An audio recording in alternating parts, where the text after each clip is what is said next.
All right, hello, I'm Barbara Mann. I have pieces in the Elements exhibit at Stephen Thomas, and I was asked to do a video in my studio. This is my casting studio, and I'm going to show you a little bit about casting.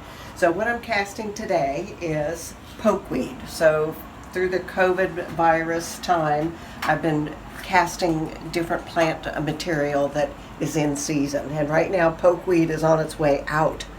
But it's absolutely a beautiful plant, and I've cast some here.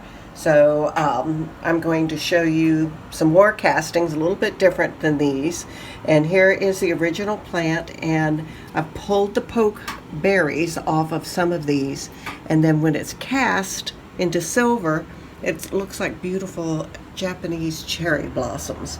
The texture on the stalks is absolutely fabulous, and even the back sides of the berries have this beautiful flower detail to them. And because they're waxy, they don't absorb the plaster when I'm casting, so it works. It's a very good material to cast.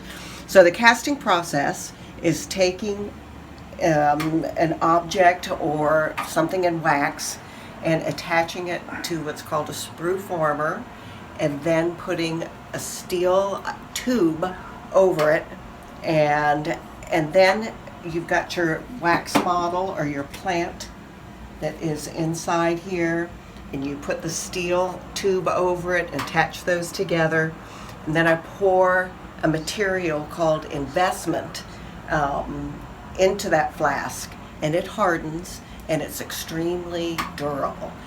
It takes incredible detail. It's a very sophisticated plaster. So you let that set up, and then you're going to put it in a kiln, and I'm going to show you here my kiln that's been going for 10 hours. So you bake the investment like you do a ceramic pot until it's very hard, and it can take the melted silver poured into the mold. So here are my flasks. I've got 5 flasks that I'm going to cast today, different sizes for the different size pieces that are inside. I'm going to start with this small one.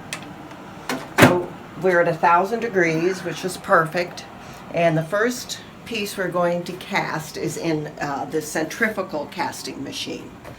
So there's many ways to cast, but we're going to do centrifugal and then vacuum casting.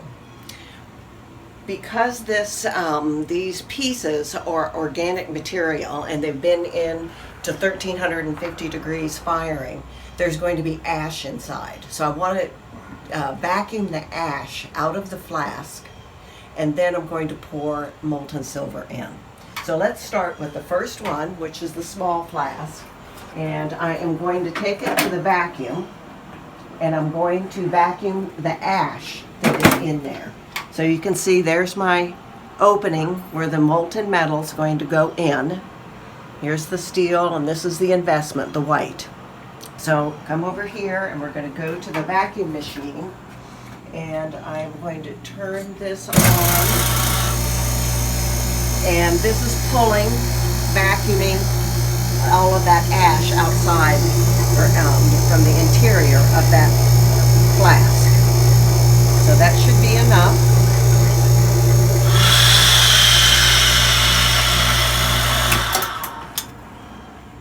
And you can see there's some residue there a little bit. And I'm going to give this a little tap. And I think there's no ash, so we're good. So I'm going to put this back in the kiln to keep it hot. We want it hot when we pour the metal into the flask. Now I'm going to come to the casting machine, the centrifugal casting machine. And there's a large spring inside this housing. And I want to crank this up. 1, 2, 3. And I've raised this pin to hold this in position.